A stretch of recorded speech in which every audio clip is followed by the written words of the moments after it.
नमस्कार।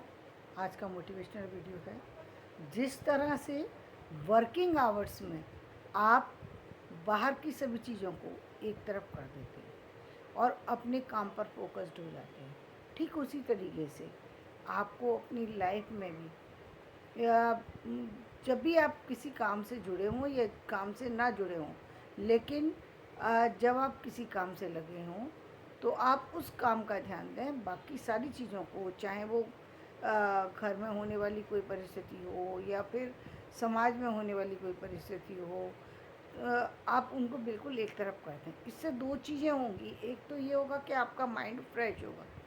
यदि आप फ्रेश माइंड से काम करेंगे तो ज़्यादा अच्छा कर पाएंगे। और ये आप जानते ही हैं कि आपको चाहे कितनी भी बड़ी तकलीफ़ हो, चाहे कितना भी पेनफुल कंडीशन हो, आपको अपने वर्किंग आवर्स से उन चीज़ों को अलग करना पड़ता है, तभी आप किसी काम को कर पाते। ठीक यही चीज़ यदि आप अपने जीवन में अपना लेंगे तो एक तो बहुत सारा सा जो तनाव बिना किसी कारण से हो जाता है वो अपने आप दूर होना शुरू हो जाएगा, क्योंकि अब आप अपने काम पर फोकस्ड हैं। बस फ़र्क ये है कि वर्किंग आवर्स पर आप ज़्यादा ध्यान क्यों देते हैं, क्योंकि वहाँ से आपको किसी न किसी तरीके से फाइनेंशियली बेनिफिट मिल रहे होते हैं।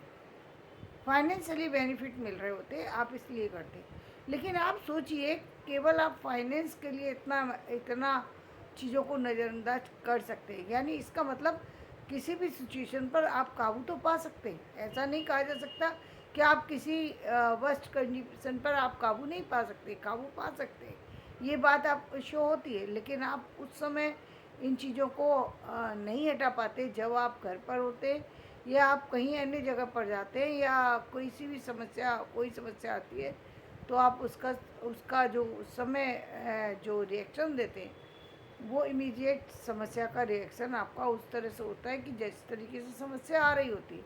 लेकिन सोचिए, यदि यही आप अपने परिवार में अपनाएं तो क्या होगा कि बहुत सारी ऐसी ऐसी सिचुएशन जो खराब बिगड़ने वाली होती हैं उनको आप संभाल लेंगे, क्योंकि अब आप होश में है, जोश में भी नहीं है और भी किसी स्थिति में है, ना तो जोश में और ना ही आप जो है कहीं ना कहीं भी अहंकार में। अहंकार बहुत बड़ी चीज़ होती है। कई बार अहंकार में व्यक्ति बहुत बड़ा नुकसान कर देता है। क्या नुकसान कर देता है कि आप परिवार में, भाई आप किसी भी पद पर काम कर रहे हैं, आपके घर में आपकी माँ, आपकी पत्नी, आपके भाई, आपकी बहन, वो तो वही है ना, कोई उसमें परिवर्तन तो हुआ नहीं।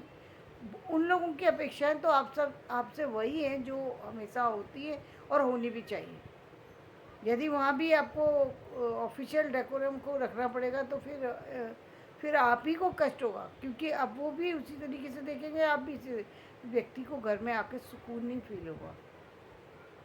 पद एक अपनी जगह काम करता है और आपकी लाइफ आपकी एक दूसरी जगह काम करती है। आपको उन सभी लोगों से सामान्य होना पड़ता है जिनके साथ में आप चल रहे होते हैं। वो लोग आपके ना किसी पद से जुड़े ना आपके ऑफिस से जुड़े, वो सामान्य लोग हैं और सामान्य तरीके से आपसे मिल रहे हैं।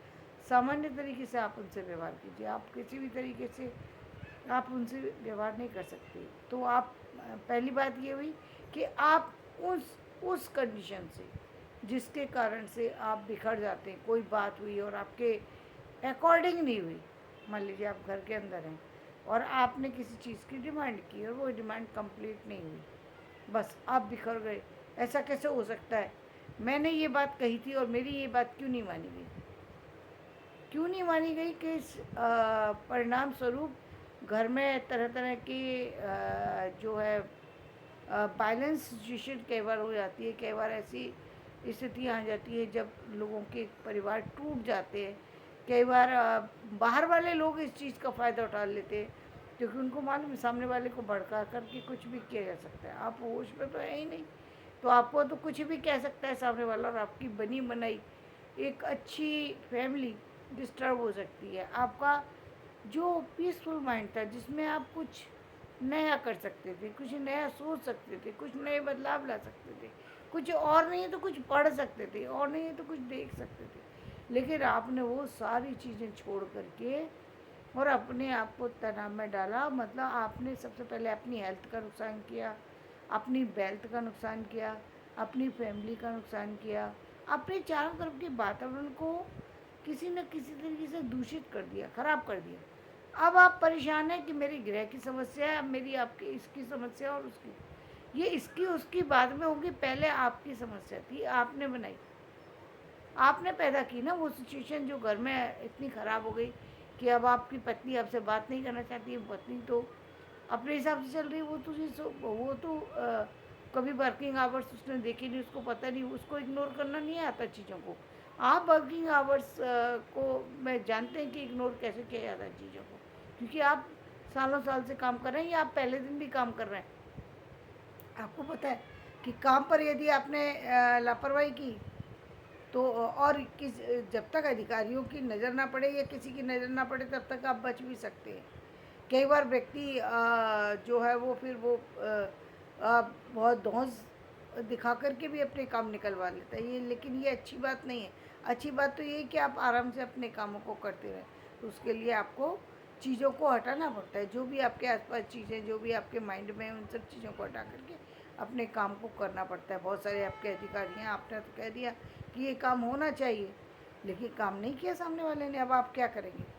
मतलब ये एक तो ये कि आप उस पर एक्शन लेने का मतलब ये कि आप कोई उसका इस्तीफ़ा लिख के दे देंगे यदि उसने झाड़ू नहीं लगाई या उसने सफाई नहीं की या उसने आपने जो फ़ाइल दी थी आपने उसने फ़ाइल कंप्लीट नहीं की, तो आप क्या करेंगे? या और भी कोई बहुत सारे से काम होते हैं, उसने नहीं किया तो क्या करेंगे?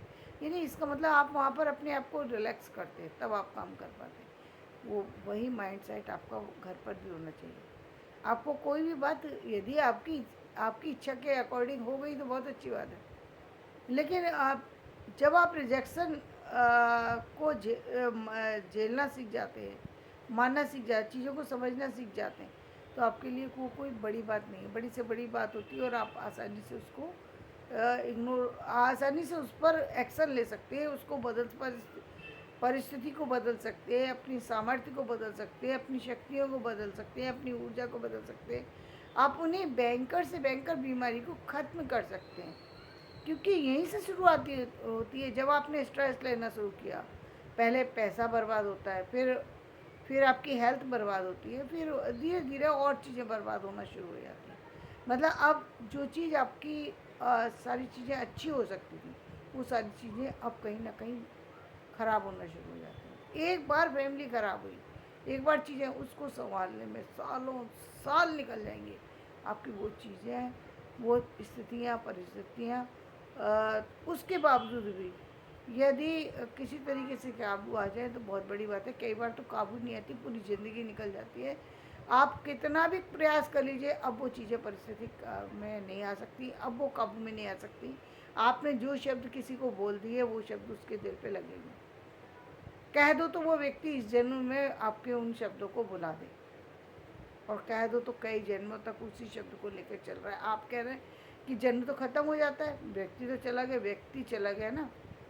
हो सकता है आपने उसको माफ़ ना किया हो, आपसे वो व्यक्ति बुरा बोल गया हो और आपने ना माफ़ किया, तो वो वहाँ जा कर के भी कष्ट पा रहा है। एक गज़ल की एक लाइन है, फना के बाद भी मुझको सता रहा है कोई। अब व्यक्ति को याद आ रहा है कि मुझे सता रहा है कोई, लेकिन जब तुमने जिंदा रहते हुए सताया तो क्या हुआ? तो यानी व्यक्ति तब भी माफ़ नहीं कर पा रहा। और कई बार आपने किसी को सता दिया और उसकी आत्मा पे चोट लगी हुई है, वो तो चला गया व्यक्ति, लेकिन चोट तो वो साथ में लेके गया है ना आपकी। वो जब जब तक आपका उसका जन्म नहीं हुआ, मिलन नहीं होगा, जब तक वो आपको माफ़ नहीं करेगा, तब तक आपकी ज़िंदगी से वो सारी कष्ट जा नहीं सकते जो कष्ट आपने उसको दिए। बेशक आपके लिए वो सामान्य बात हो सकती है, लेकिन आपकी सामान्य बात दूसरे के लिए असामान्य हो सकती है, और वो उसको लग गई। अब वो कब छूटेगी, कब उसके दर्द की पीड़ा समाप्त होगी, ये कुछ नहीं कहा जा सकता। तो इसका मतलब ये हुआ कि हमको अब पहली बात तो अपनी ज़बान पर काबू रखना चाहिए, बोलने पर काबू रखने की प्रवृत्ति डालना चाहिए। और स्टार्टिंग तो इसकी बहुत बचपन से होना चाहिए, लेकिन क्या है, बचपन में हम बहुत बच्चों को बहुत लापरवाही से बहुत सह देते हैं कि बेटा कुछ भी बोलो, कोई बात नहीं है। लाड़ला है ना बच्चा, तो हम तो उसको लाड़ले की तरह से ले रहे हैं कि इसने कह दिया तो कोई बात नहीं है, ये पापा से बहुत प्यार करता है इसलिए पापा को मार रहा है। उस समय तो हम ये देख रहे होते हैं। हम देख ही नहीं रहे होते हैं कि ये प्रवृत्ति, हम गलत प्रवृत्ति बच्चे के अंदर विकसित कर रहे हैं, लेकिन उस समय हम ध्यान नहीं देते। वो चीज़ें धीरे धीरे करके जब बड़ी हो जाती हैं, तब हम क्या कहते हैं कि ये सामने वाला बच्चा तो बहुत बदतमीज है, ये तो इतना जवाब देता है, ये तो ऐसा करता है। आप ही ने सिखाया था ना उसको, अब उसकी प्रवृत्ति बन गई, अब कैसे बदलेंगे आप? तो यानी आपकी कही हुई बात का असर, तो अब आप जो कह चुके अब तक, जिससे भी जो भी कहा, वो तो नहीं बदल सकता। आपके कई बार व्यक्ति अपने पेरेंट्स के कहने में आकर के, अपने बड़े लोगों के कहने में आकर सामने वाले के साथ बदतमीजी कर देता है। उसको पता ही नहीं है कि सामने वाले ने कोई गलती नहीं की, मेरे ही घर वाले उसको परेशान करना चाहते। उसको पता नहीं, बच्चे को चढ़ा दिया और बच्चा जा कर के सामने वाले को कुछ भी बोल करके चला आया। जिसको चोट लगी वो तो छोड़ेगा नहीं ना आपके बच्चे को।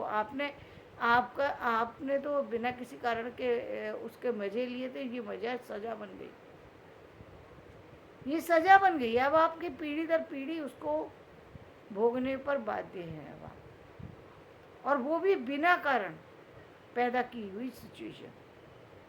तो अब क्या करेंगे? अब आप ये कि अब से तो कम से कम अच्छा कीजिए। जो नहीं कर सकते, जिन चीज़ों पर काबू नहीं है, जिन चीज़ों में हम बदलाव नहीं ला सकते, उन पर हमें किसी भी तरीके का एक्शन नहीं लेना चाहिए। कई बार हम देखते हैं वीडियो में आता है कि सपने का ये असर होता है, फलानी चीज़ का ये असर होता है, ग्रहों का ये असर। हम मानते हैं सारी चीज़ों का असर होता है, और होगा ही, क्योंकि वो ग्रह तो बने हमारी परिस्थिति, हमारे ही कारण से बने ना। हमने जन्म जन्मांतर में किया, ये जन्म में किया या कहाँ से किया, लेकिन बनी तो वो फाइल हमारी ही है ना।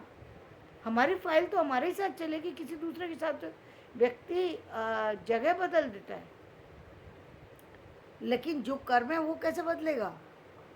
भाई दिल्ली से आप मुंबई पहुंच जाइए, ठीक है भाई, जो आपके कर्म है वो तो मुंबई में भी जाकर के वो तो दिखाई देंगे ना। मुंबई में जाके आपके कर्म बदल थोड़ी जाएंगे, वो तो आपके साथ ही चल रही है ना आपकी जो छवि है। बल्कि कई बार हम कह सकते हैं कि हमारा फीडबैक का परिणाम होता है हमारी चीज़ पर। मैं एक अलग वीडियो बनाऊंगी कि हमारी जो चीज़ें होती हैं वो हमारे दिए गए फीडबैक का परिणाम होती हैं। तो हमें उन फीडबैक को ऐसा, आने वाले समय में हमारा फीडबैक कोई ऐसा ना दे जिससे हमारे जीवन पर असर पड़े। तो अब तो हम सुधार सकते हैं ना। तो उस समय हम होश में नहीं थे, जोश में थे, या किसी भी तरीके से ध्यान नहीं दिया था। अब तो है ना ध्यान, तो अब संभालिए उस चीज़ को और अब आगे चलते रहिए। तो धन्यवाद। इन्हीं शब्दों के साथ मैं अपना वीडियो समाप्त करती हूँ। मेरा वीडियो पसंद आए इसे लाइक करें, शेयर करें और सब्सक्राइब करें।